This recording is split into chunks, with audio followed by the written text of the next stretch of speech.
KO4Miles here. It's your boy Etrain, El Guapo, Young Smack the General. Got my boy KO himself on the line.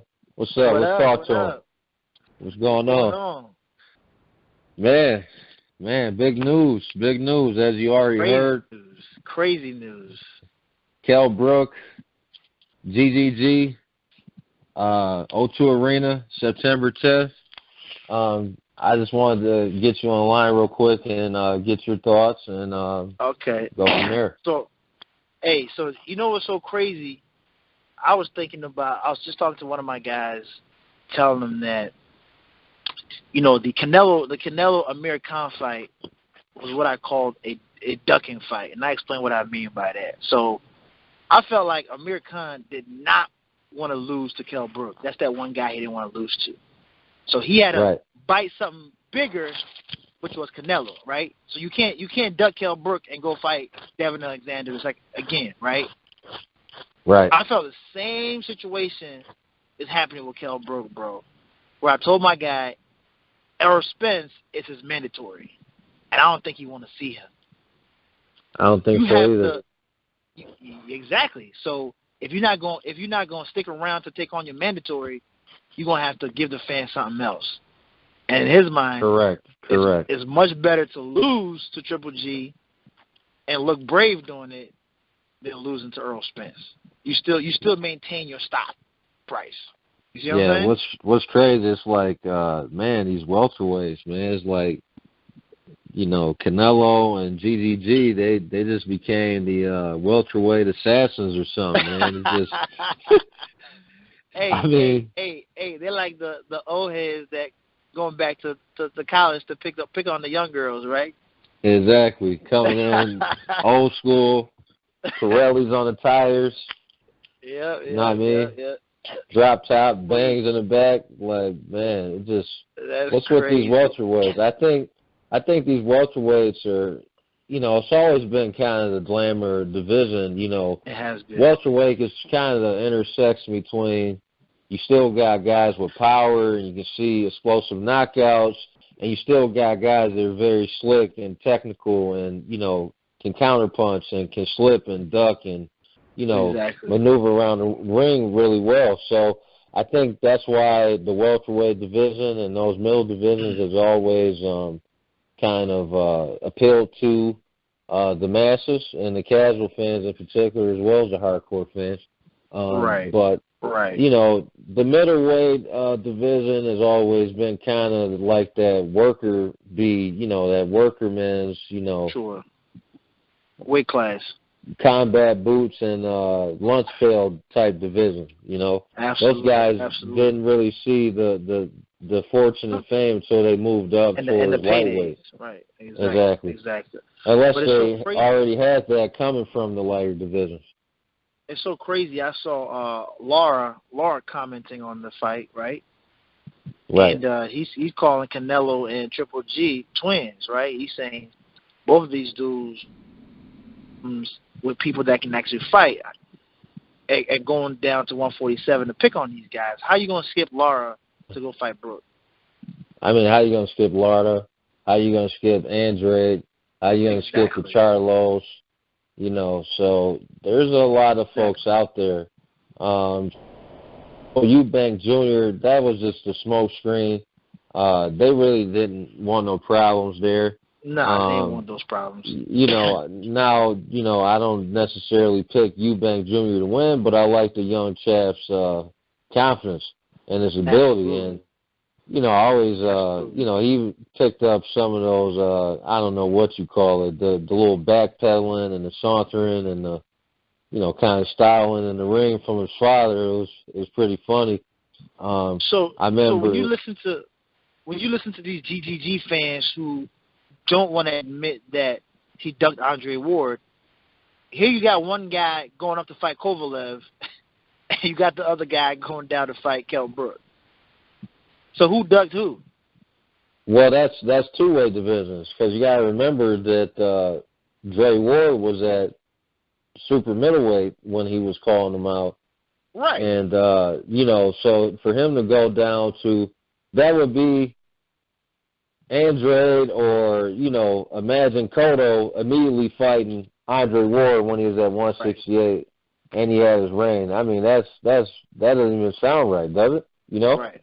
Nah.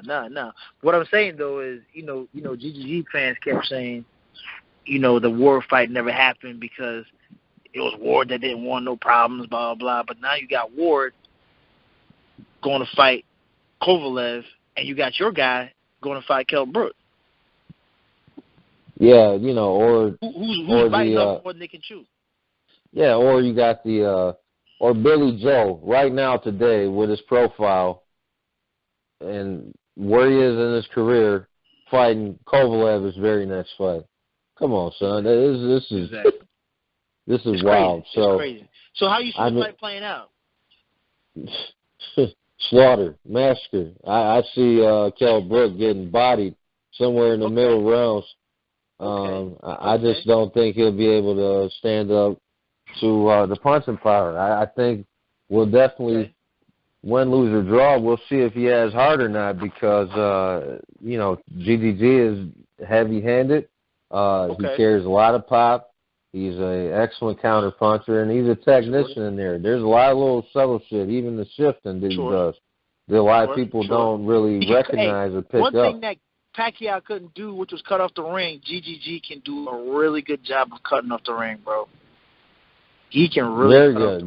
There's nowhere that KELL BROOK will be able to hide. We'll see how much power he got carrying up.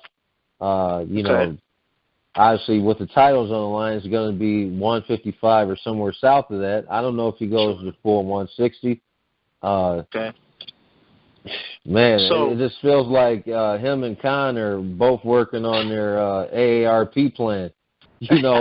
So, I mean, they want to see who can, get forced into retirement first. I mean, the most logical fight was for those two to fight. Yeah, a great time in Sheffield and in Bolton and Right. So let me ask you this: so who you give a better shot at? You give Khan.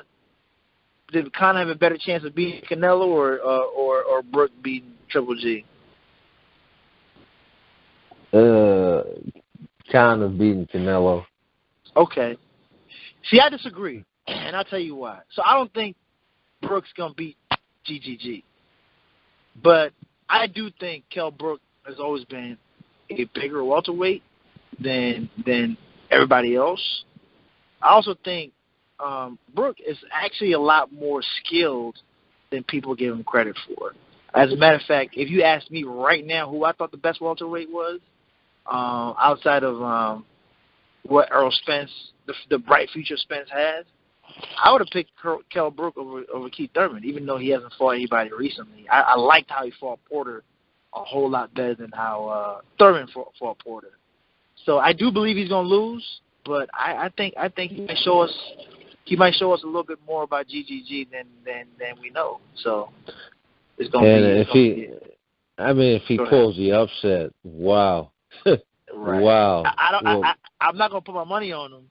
But I do think he'll give us a better fight than people think. I wouldn't either. I mean, I don't really believe in moral victories, but, his stock would rise if he went the distance with GGG. Absolutely.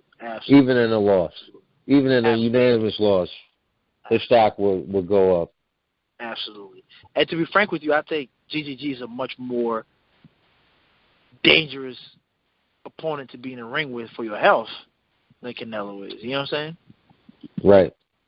So I give him a lot of credit. Hey, that's what ducking can do, man. It can force you into fights you don't want to take. Exactly. I mean that Jesse Vargas fight looking a lot better. Yeah, exactly. So now where does that leave Danny Garcia? Danny still has options, Okay. That has nothing to do with, Brook pulling this tomfoolery has nothing or no impact on Danny Garcia. Danny told you, well, not so much Danny, but his father gave you the blueprint, what they was trying to do. They trying to line up as many cans as possible and, you know, only fight when they have to. Like, only fight, you know, bigger names or bigger threats, rather, when they have to. You know, okay. so...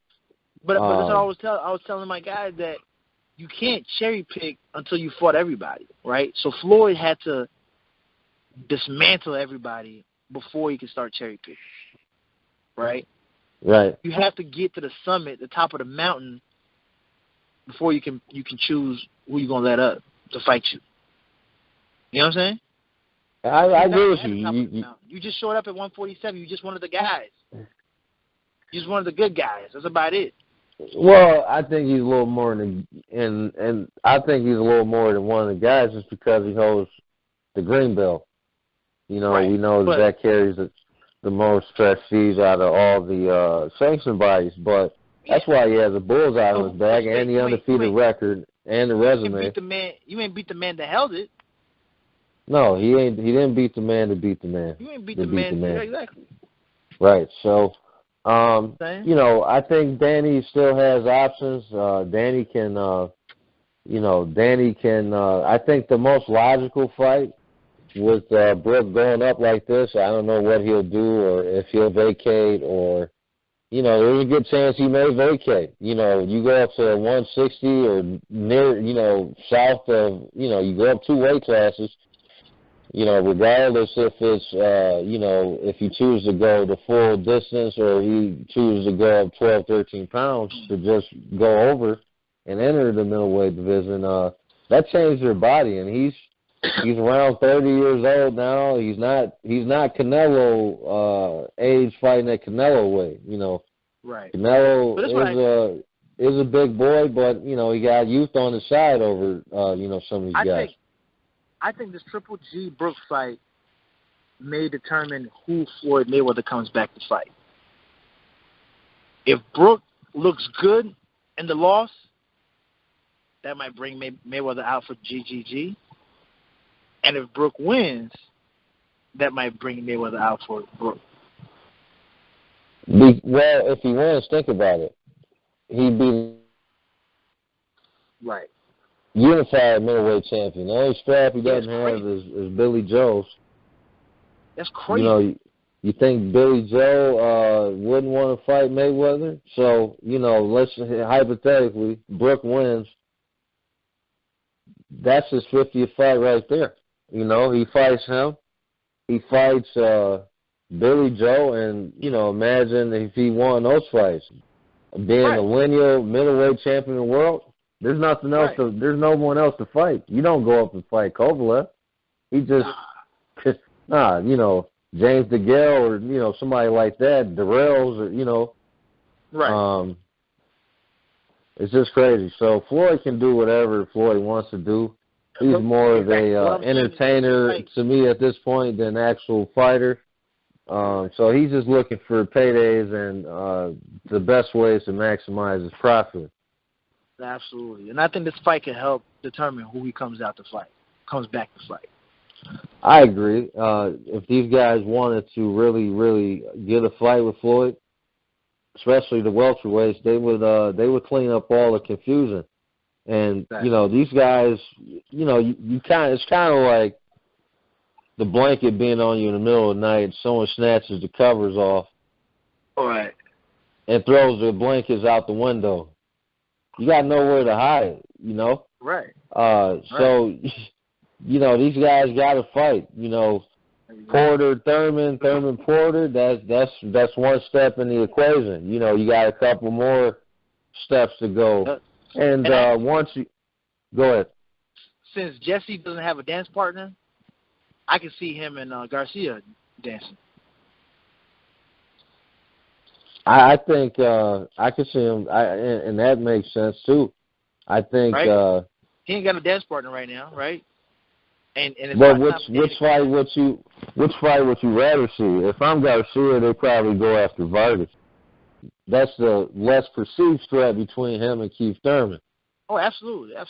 Absolutely. And it's a bigger build-up for him and Keith Thurman. Right? Right. Much bigger build-up. So if he could beat Jesse Vargas, collect that belt, right? Now it's just a massive fight with Keith. I think Vargas fights anybody. I think that Bradley situation, just has him with a huge chip on the shoulder. Right. And he's ready to knock whoever's in his path out the way. Right. I mean, what he did to Saddam Ali, holy shit! Who saw that coming? Wow.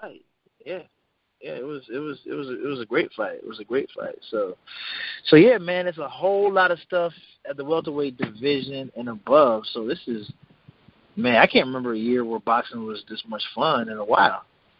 I mean, that's a lot of good fights to be made. And like I said in my other video, is that sometimes when the king is gone, it's just like everybody has to fight for the crown. And Mayweather leaving is probably one of the best things that's happened to boxing in a long time, right? I think, I saw in one of the interviews Keith Thurman did, one of the smartest things he did, he said, the gist of the question was, are you the new king in the welterweight? Right. Me personally, I say no, absolutely not. Right now, today, no. His response was on point because he talked about it being a process and being a journey. It isn't just one step, it's a series of steps that one has to take. And that's not something, you don't crown yourself king and you be the king. That's not a self-proclaimed type of thing. Sure. That's bestowed upon you by others. So I think he has the right approach. And he talked about unifying. He talked about becoming lineal. We haven't seen a lineal champ. Not an undisputed champ in a long time. I think, undisputed is being important because that's whatever in that weight division, whatever weight division is, if you're undisputed, no one else in that weight class can call themselves champion. They got to come see you. They got to come see you. So yeah, man, it's a lot of good stuff coming. So let's stay tuned, and we'll make some more videos about this. All right. Yeah, so we're gonna keep cooking for you folks. That's just a little preview, little something for you guys. So yeah, there'll be more news to come out with this. This is Etrain, KO here. KO. Make sure you follow us. Subscribe, all that good shit. Holla.